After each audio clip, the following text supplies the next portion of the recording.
Hi, I'm going to be making custom fonts, glyphs or icons to use with dotmatrix displays.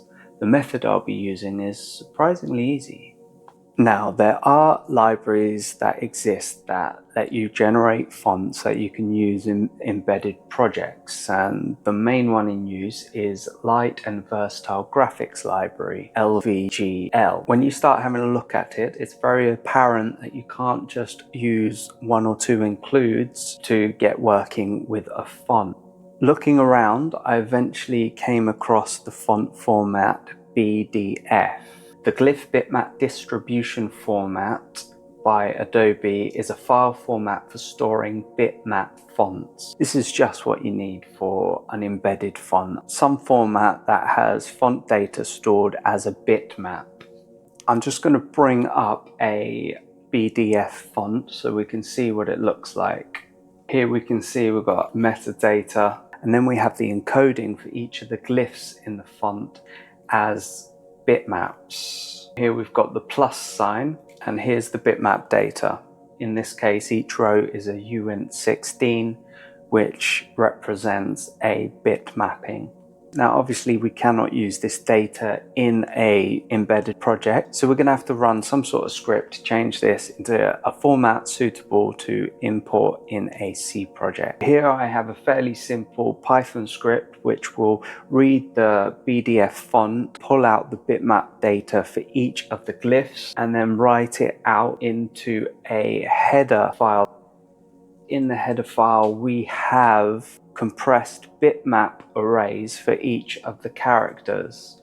Very basically, I've got a strut which defines the width and height of the glyph as well, and this is taken from the BDF font. You could obviously go further by specifying the line height or left bearing and right bearing, but I'm just keeping it simple. Then you merely include this header font file in a project and start using it. Okay, so the last part of the workflow we need is some way to easily create BDF fonts. And we can use the open source font program FontForge for this purpose.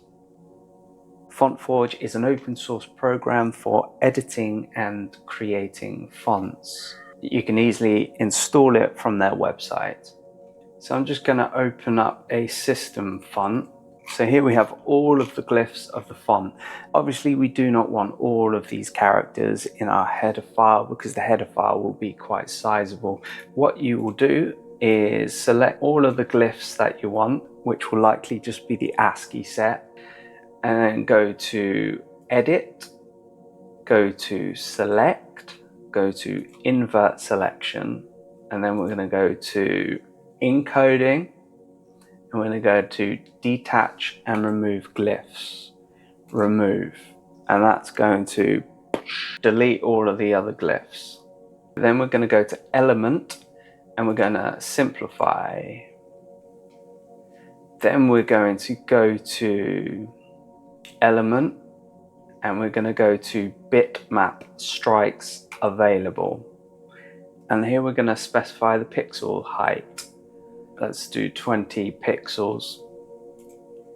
Okay, and then we can go to Generate Fonts.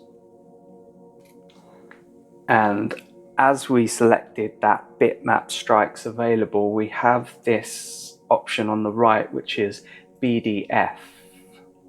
And then we go Generate, Generate, okay.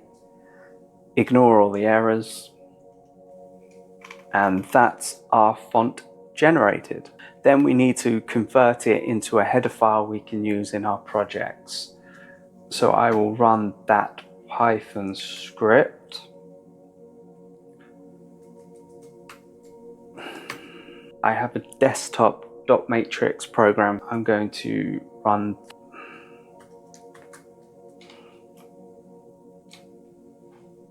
And here we have my message. The great thing of this method is that we can utilize all the functionalities of FontForge.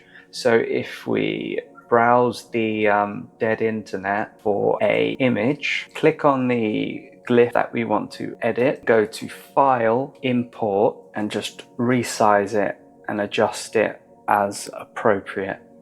And then same as before, simplify, bitmap strikes available, input the height in pixels, and then go File, Generate Font.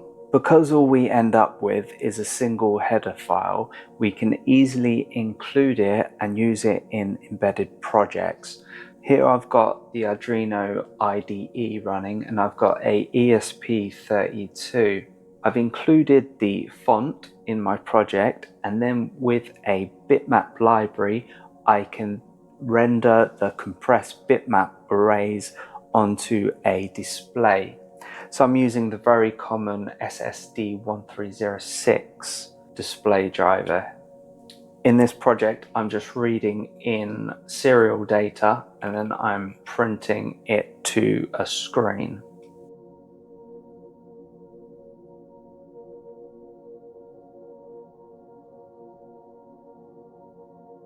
Here's another project, again with an ESP32, and as before, I import the font and my library for working with bitmap data, and then I am just displaying scrolling text. This project is for the common Chinese P10 dotmatrix display.